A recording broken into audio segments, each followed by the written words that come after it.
are approximately in the conference? I don't know actually how many. So the number seems to be stabilizing. Okay. All right. So then, welcome everybody to the chemistry and physics breakout. So my name is Alexander Schwarz. I'm part of the IST Cube team, the venture fund that was mentioned before, and I'm very happy to moderate this session.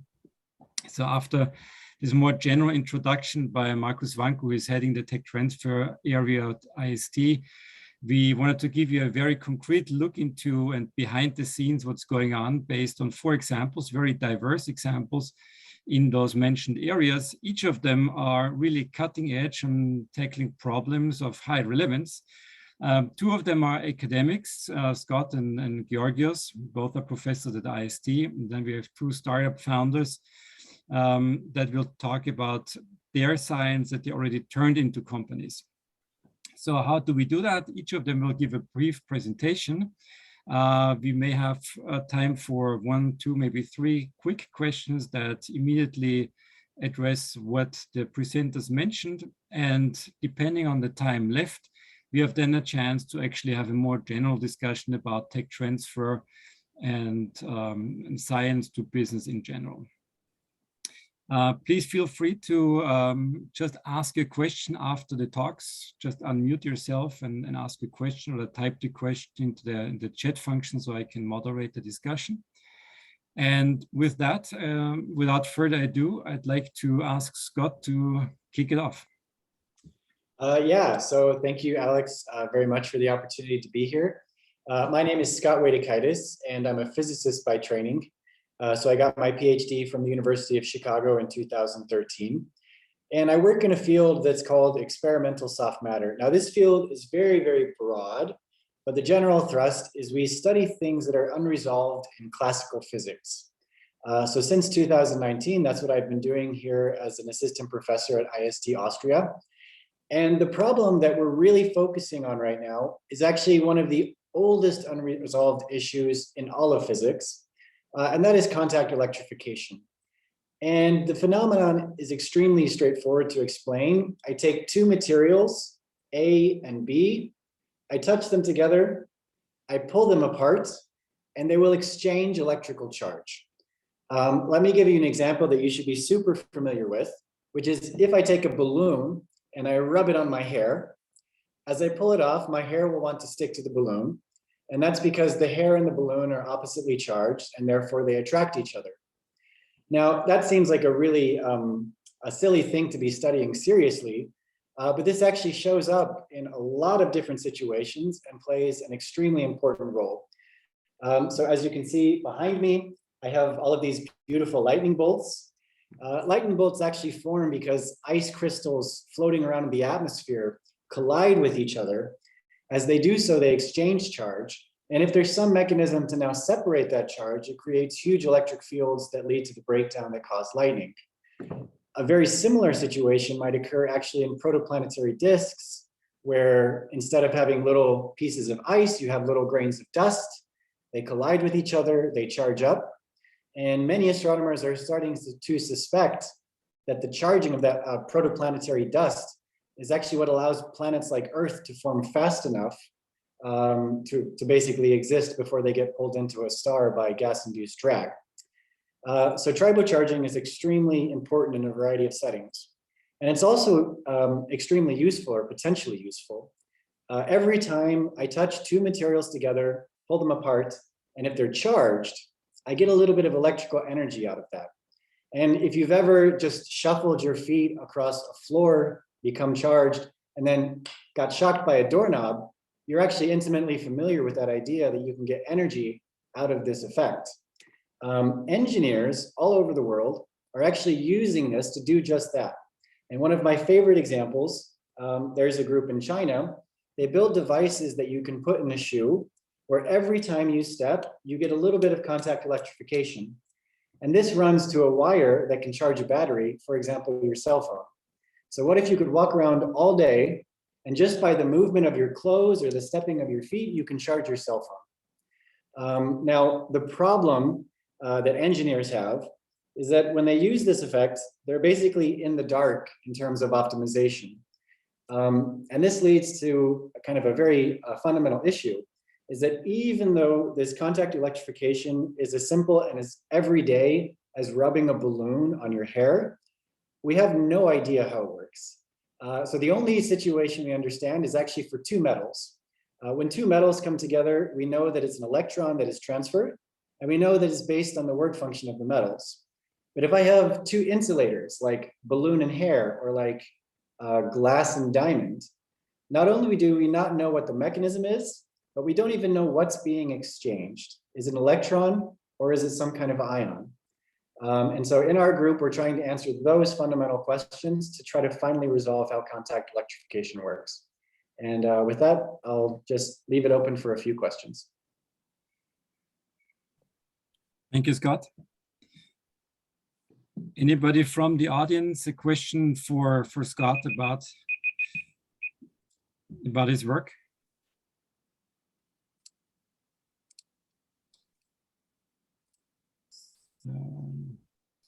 I mean, maybe I can ask a question. Is basically, what would it take and how much in order to really get to a point where you can think about a startup, a spin-off from IST based on contact electrification? I think that for the most part, you probably, I mean, from the engineering side, I think they're mostly interested in what kind of like geometries and mechanisms, you know, can I make to extract this efficiently. So this is not good for getting like this is only good for, I think, these small scale things like charging a cell phone, or I mean, that's probably the best example I can think of. And I mean, if you wanted to really make something work well, you would basically need to have a device that functions really well, you know, for that goal. And then from our side, we would like to know really what kind of materials would I use to kind of maximize the effect. Yeah. So we're of course more focused on the fundamental thing, but the engineers are kind of working really more on devices and geometries and things like that. Let's just see, there are more questions coming in. Let's park them for now to see how we balance the time between the different presentations and topics. I'll keep them on my notes. In case we don't get to answer all the questions, I would suggest that you individually also reach out to the presenters afterwards. Thanks, Scott, for this quick glance behind what you're doing. And Georgios, I'd like to ask you to take the next step at quantum computing.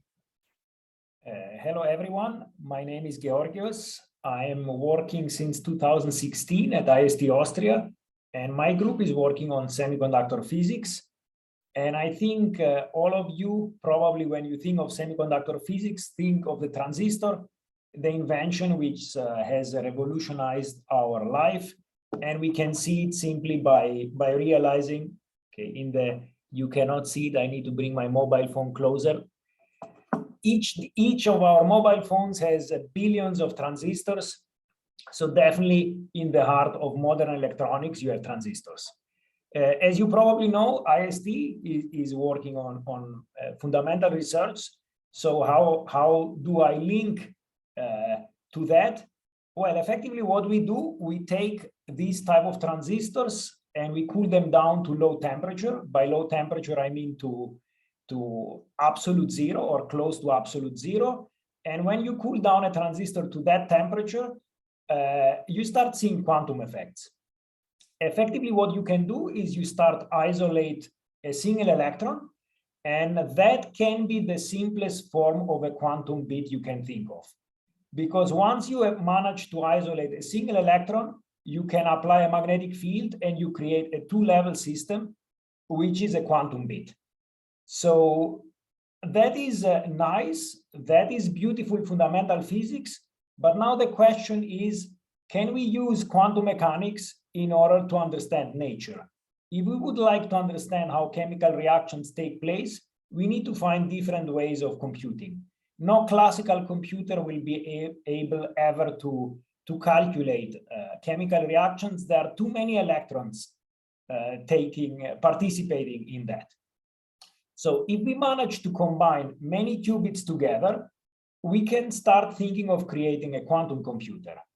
And probably all of you are reading the news, and I guess most of you will tell me, but we have already a quantum computer. So what is the problem? I would argue it is true we have already quantum processors around, but we don't have quantum computers, because the problem is that our qubits are not great, which means that we have errors which accumulate the longer your calculation takes place.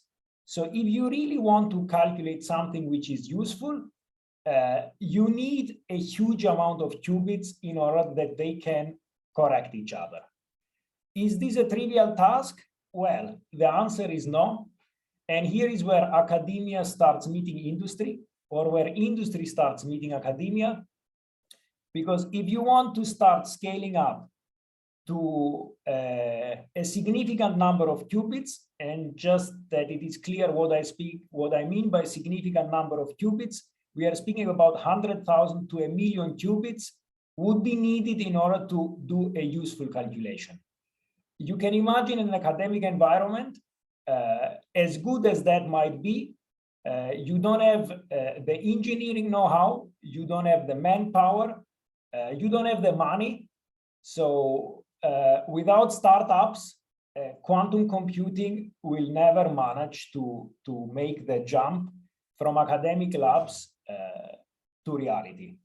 And just I would like to finish that it will not be just a task for startups and industry, because we still need ideas how to make better qubits, and that is where academia will still play a key role.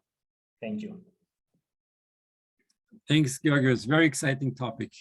One of the most exciting topics, I would say, that we see at the moment in many areas. I have one question that immediately, especially concerning the ecosystem in its totality. If you look in the US, there is, for instance, in Illinois, a huge effort to bundle the US efforts in quantum computing, bringing together academia, industry, national labs. What is the situation in Europe, and what would it take actually to be even better? And we have excellent basic research in your field of quantum computing and quantum mechanics. What would it take to become even better and to be really competitive on a global scale? So there is the quantum flagship, which aims to join researchers trying to develop quantum computation. That is a very good initiative. If you ask me my personal opinion, what we are missing is the risk factor. All the companies who are heavily investing in quantum computing are mainly American: Microsoft, Google. Even in Europe, if you would ask who is the main player, it's IBM Zurich. So IBM Zurich is still an American company. So what we miss, I think, as Europe, as a European continent, is to risk a bit more, so that companies say, okay, the chance that that approach might work is low. We still will invest in it. Worst case scenario, we will train young people, and those people then will come to work in our companies. So I feel that that's what we are lacking compared to the United States and Asia. Mm-hmm. Thank you very much. Any other question? A quick question for Georgios? Otherwise, thank you very much. And I'd like to move on to Vitulab and Chiara Griganti. Yes. Hi, everybody. So my name is Chiara, and I'm co-founder of Vitulab, where we develop the next generation of these plates.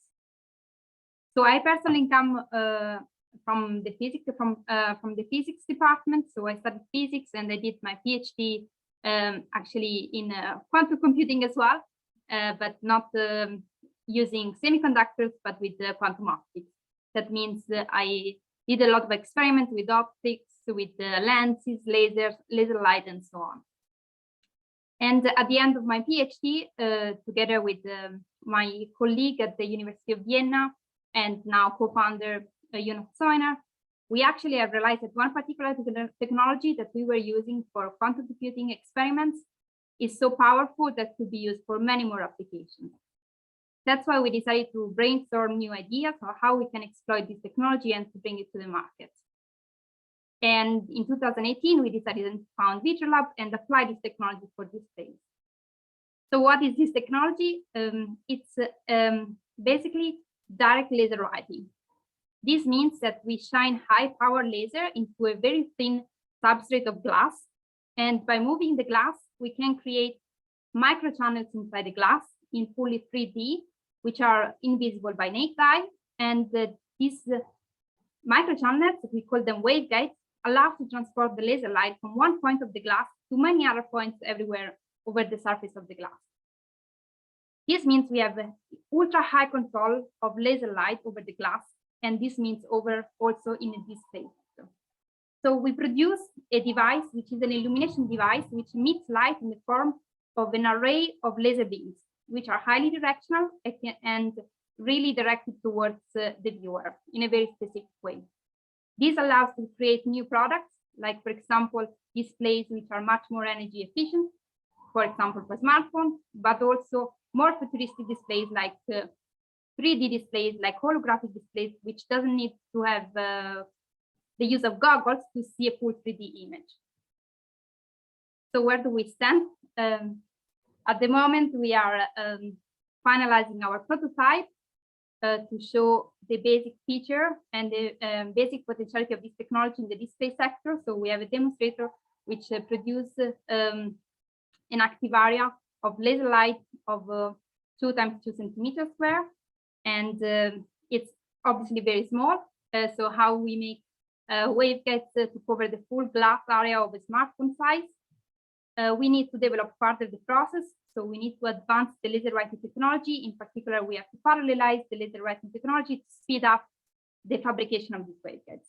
This is very challenging because before this technology was only used at the research level at university, and now we really face the problem of how to bring this technology to an industrial level.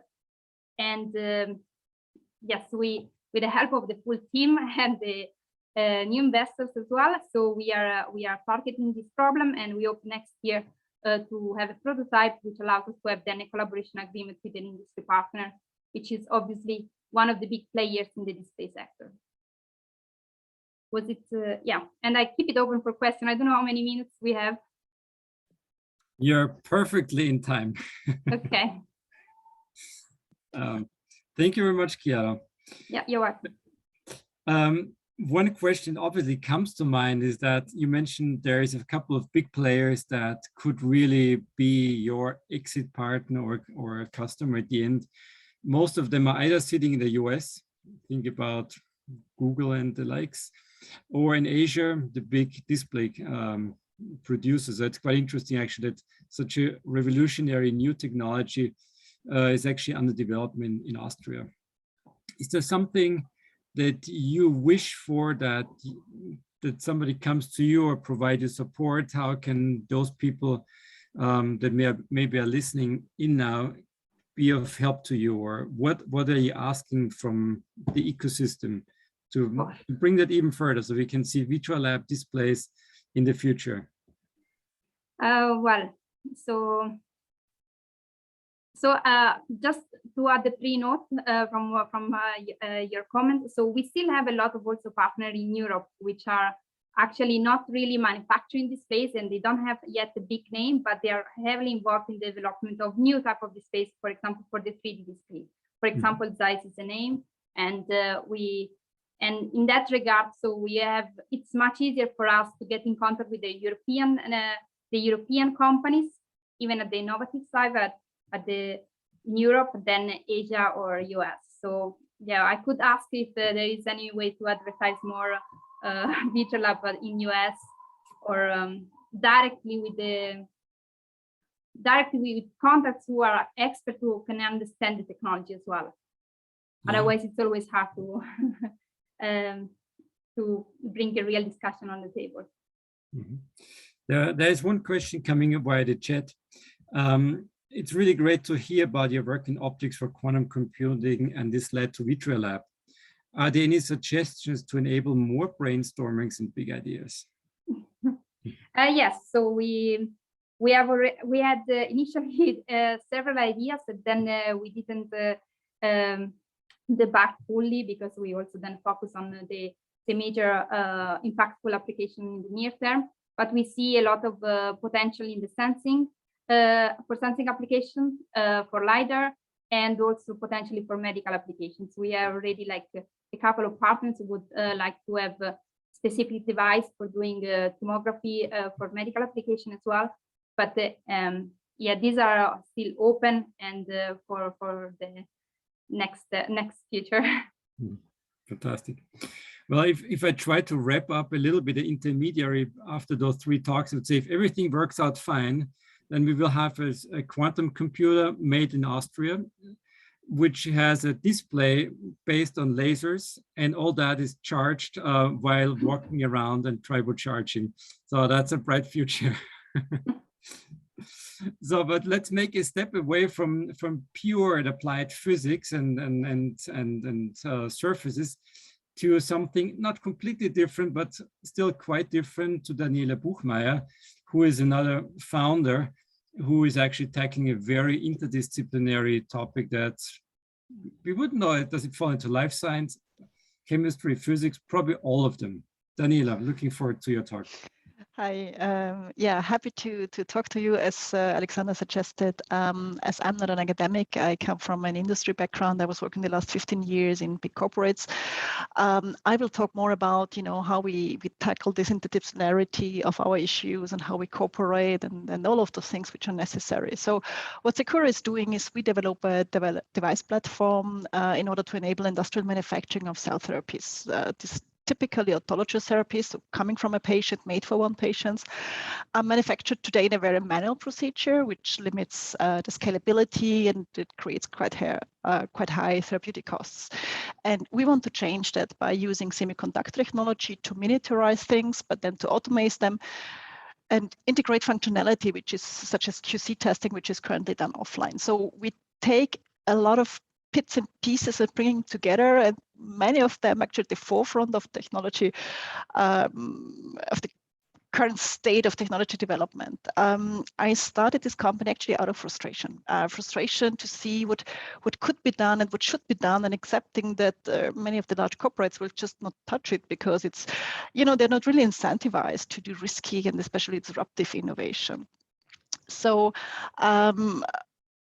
what our main issue or main task is, and I mentioned I do not talk about the pure technical issue, but it's really about bringing things together, yeah. And this makes the development very complex, because if the problem itself is very ill-structured still, and you don't know where to look for a special answer, you talk to a lot of people, yeah. And additionally, the problem in our case is very often an interface. So do you have, for example, you just heard about integrated photonics and those things, and we have those topics as well because we need to multiplex a lot. But then if you talk to the photonic people, they consider making some assumption which influence other developments on the microfluidic aspects or on the biology of the cells. And all of the things need to play together all the time in order to have this system perspective. So what we do most of the time is we try to align mental pictures, yeah, making experienced people to rethink on their favorite topic. And as you probably know, that experience also brings bias. So we permanently try to fight these bias. And if the tool you have most experience with is a hammer, you tend to see every problem as a nail. And we try to change this permanently. Yeah. So we have to widen the mental picture of people in order to make them rethink what else they could do with the hammer. Yeah. This transfer knowledge in particular, and exchanging this tacit knowledge part, yeah, it really requires people coming together, building trust, playing around in the system, and all of those things are quite difficult in Zoom call. And this is what makes it difficult for us in the COVID situation right now to really work on this interdisciplinary teams as we would like to. But then again, it's the reason why we don't have many competitors trying the same in a slightly different ways. So there are pros and cons on that. The other aspect, if you try to solve a really complex problem, is you need corporations, because no matter how smart you are, you have just this one brain, and you need more than this one to succeed. So you need partners, you need to network. And don't believe there is any difference in a big corporate setting. As a corporate acts a little bit like a university, so you share the same roof, but you have totally different agendas. You try to reach different goals, even conflicting sometimes. And there's always this competition on resources and money. And hierarchy doesn't really help when you try to convince people supporting your target is also beneficial for them. So most corporates I know anywhere work in matrix organizations, so the team consists hardly out of the people reporting to the same line manager. So if hierarchy doesn't work, you struggle with the same things as a startup, as an academic group. You need to come together. So how you do that? My recommendation: talk, exchange. Yeah. So be open and honest. It's all about building trust.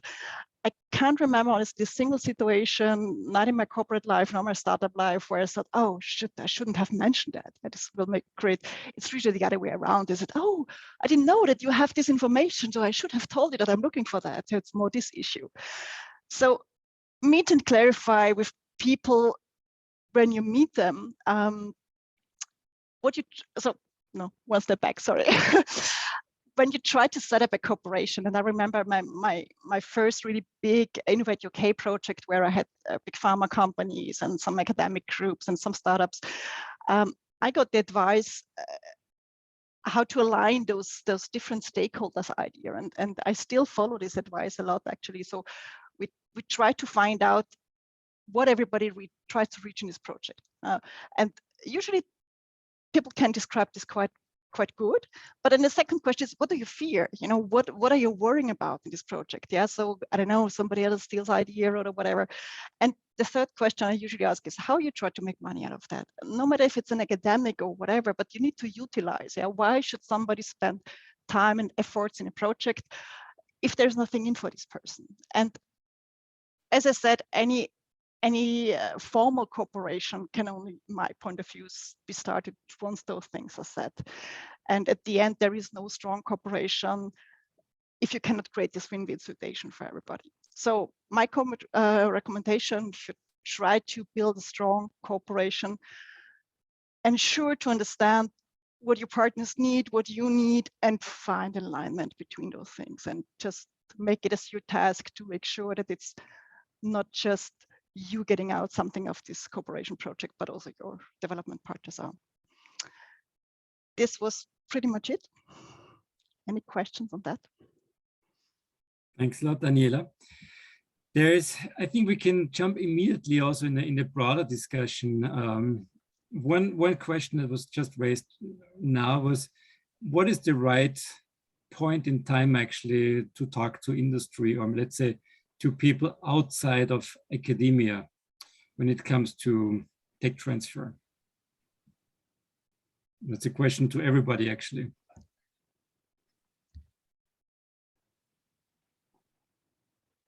What is a good point to reach out towards industrial partners, to build strategic alliances, for instance?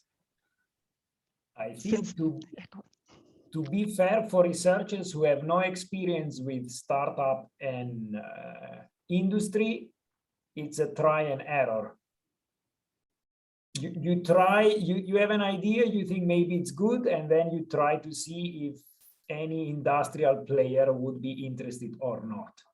Maybe you can say something about the tech transfer office at IST. I assume this is one of the functions of Twist to make this connection or to facilitate and be a sparing partner in that respect. That is true. I was thinking more not who facilitates it, whether industry will have interest. So for me, that is something which, as a researcher who does basic research, it's sometimes very difficult to evaluate. Of course, the tech transfer office is there to help.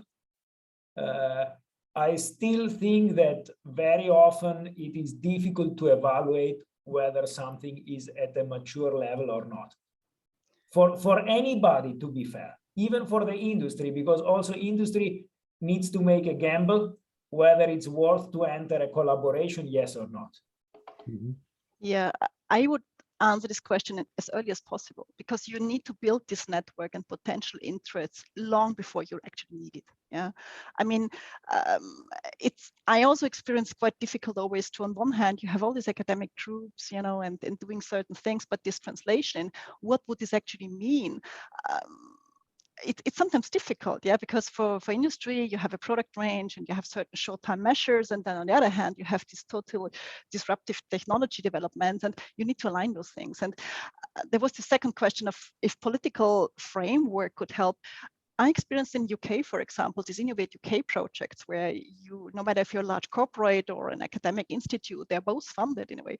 It's quite strategic in terms of topics, but usually it works quite fine because it motivates everybody to play together, yeah, because the corporate gets funding, the startup gets funding, the academic group gets funding, but they only get the funding if they do it together. Yeah, and yes, I think framework could help to push this a little bit, but in general, I think it's also a mindset thing between, you need to find not the company, but you need to find a specific person within a company who shows interest and pushes this project forward for you in their company. Chiara, maybe one last question before we need to go back to the main body of the talk. So your company is not a spin-off of IST Austria. Still, you're part of this IST Austria ecosystem, let's say. Maybe you can say a few words about how that feels and what kind of interaction you actually have in terms of infrastructure or whatever else experience. Maybe that's of interest to some people listening in right now. Yeah, so we started from the University of Vienna, and from there we started to look for different organizations in Vienna that could help to build a startup and so on. Initially, from the technology development, we had the huge support from the University of Vienna, so we were able to rent a facility there to start the company.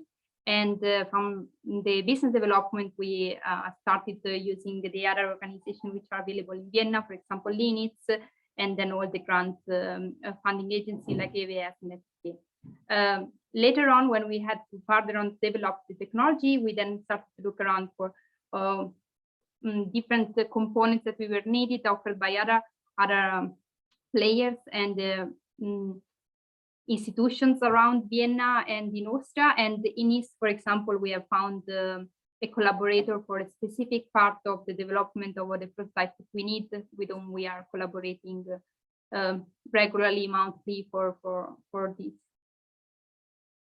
And yeah, and then obviously, I mean, all these events connecting the business and all the industry